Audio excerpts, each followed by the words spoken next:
Hi, and welcome. My name is Elizabeth. My pronouns are she, her, and I'm really glad you're here. I am a stories junkie. Any story, every story, if it's good, I love it. So I'm glad you're here, and I'm excited to share with you a book that I read.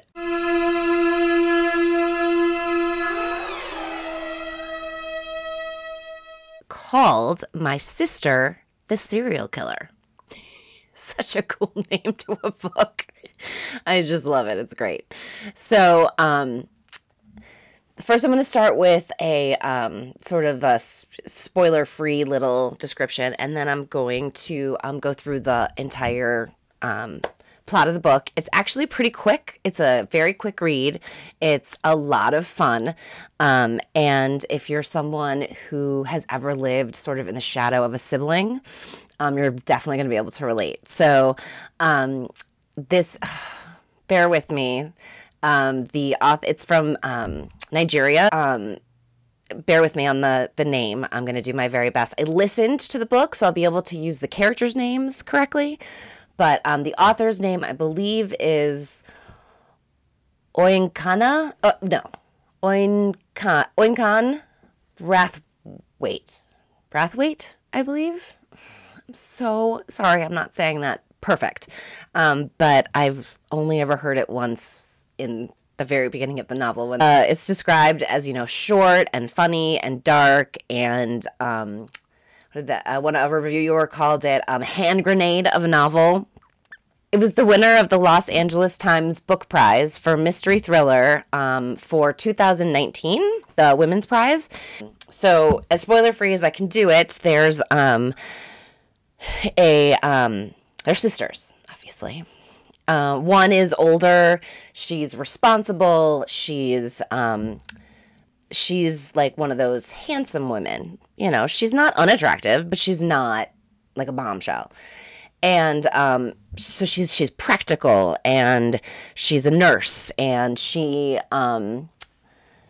she's the grounded one. So and then she has a little sister who is flirty and beautiful, and she's the favorite. She's the favorite daughter. She's the favorite student. She's just the favorite, and she's got a way of fluttering her eyelids or swinging her hips in a way that the men just fall for her, and they will do whatever she asks. She's just got like a spell she can put on men. The only thing is that her boyfriends have this strange habit of dying. So while she may be beautiful and charming and wonderful, she also is probably a sociopath.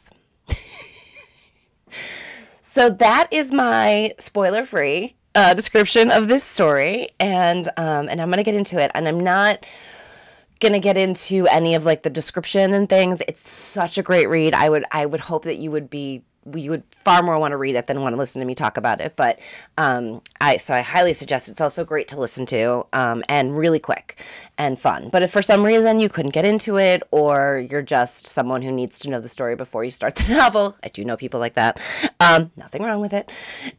Then stick around, because here is the full description. Okay. Corday is the older sister. She's a nurse. She's a nurse, and she works at a hospital where she totally pines away for this handsome doctor named Tade. Okay. She dreams of the day when he wakes up and he realizes she's been there all along. That trope from movies. As soon as the girl takes her glasses off, it's like, oh my God, she's beautiful. She's dreaming of this day when he'll finally see her. And they have a relationship. They absolutely have a friendship. They describe how he will stop by on, at the end of his day to get her opinion on something, or, check in and see how she's doing. That there's definitely a relationship, a kindness, a friendship, but that's all there is. And, Corday happens to have a younger sister by the name of Iola, and she doesn't tell anyone about her sister. Like, the hospital doesn't even know she has a sister, let alone anything about her name, her age, her anything. Like, she literally just does not tell people about her sister. She knows that it's just safer for her and easier for her if she can have a life that's separate from the life that involves her sister. So Iola is, like I said before, she's the favorite on every front. She's the favorite daughter. She's drop dead gorgeous. She's the one who gets just what she wants by, fluttering her eyelids. Also, she seems to have some problems with her boyfriend's annoying habit of dying. So when we pick up the story, Corday is thinking and telling us about the last two guys that her sister dated and how they both are dead now, and how she was there to sort of help pick up the pieces. In fact, she's a really great older sister to have if your boyfriends have this problem, because she's a nurse, so she knows how to clean up the mess, like truly clean up the mess. Her car has a trunk that is the perfect size for a dead body. And she's there to let her little sister know when she's doing something that might not look good. Like, your boyfriend just died yesterday. Maybe don't tweet a picture of you and your new date at dinner tonight. So she's there for her. She takes care of things. She cleans up her messes. She's never, she ultimately, this is her sister. She loves her sister. She'll be there for her sister. But she also understands that it's not really safe to date Iola. So one day, unbeknownst to Corday, Iola shows up at the hospital. So now everyone knows she's got a sister. And they know exactly what that sister looks like. And guess who sees her? Tade, the doctor, of course. And he is instantly enamored of her. She is just, when he used to stop by to get Corday's opinion on things, he's no longer asking about any of that stuff. He's just asking about her sister. Can I have her number? Let me call your sister. Let me take her out. She's so wonderful and fascinating and beautiful. And I just really, really interested. Give me your sister's number. Does she have a boyfriend? Does she have this? And Corday doesn't really know where to go from here, because she cares enough about the doctor that she doesn't want him. It's not that she doesn't want him to date her sister. She doesn't want him to die. It's like, that's really the thing that she's worried about, but she certainly can't tell anyone that, or certainly can't tell him that. So she, does she care enough about the doctor to warn him? And how does she warn him and still keep her sister safe? And she knows that she can't control her sister in any way. And she knows that if she asks her sister not to date Tade, it's just going to make him that much more interesting to her. It's like she wants what she can't have. So the minute her sister says, could you please just not date this guy? That'll be the only guy that she's interested in. So she knows she can't go to her sister. So finally she decides that she needs to warn Tade, that she cares enough about him that she needs to warn him. And she tells him, that he is not safe with her sister. And because of how men react to her sister and don't react to her, the doctor's response is, oh my God, you're jealous of your sister. How immature of you. What's wrong with you? Why do you need to be jealous of your sister like this? Why would you, that's just a manifestation. You are shallow, and you, worried about my safety. Have you seen her? She's a twig. What? She's a little girl. I'm fine. What are you? This is clearly you being jealous. And so now he no longer has respect for her. So even if he ever was going to be interested, he's not now in any way.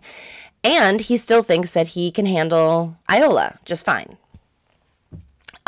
She continues to try to explain. He rebuffs her at every turn. You are being shallow, jealous, immature. So she steps back and decides to just let things happen. And they do. They do happen because Corday gets a call from her sister. And she's on her way to the hospital. She's hurt. She's not hurt so badly that she won't recover, but she's hurt. And apparently, she was done with Tade, but instead of killing him, he manages to defend himself and hurt Iola, right? She's the one who emerges with injuries, not him. So he survives his encounter with her. You know, he's a little roughed up. She's at the hospital with severe injuries, but she's going to be okay. And Tade realizes that everything Corday has said was absolutely true, that he wasn't safe with her, and she really was just trying to save him. And he comes to her and he says, you need to defend me. You need to go and tell the police and tell the lawyers and tell the judges and tell everyone who's in charge that this is not my fault. This was me defending my life. And Corday looks at him like, why would I ever betray my sister? I love my sister.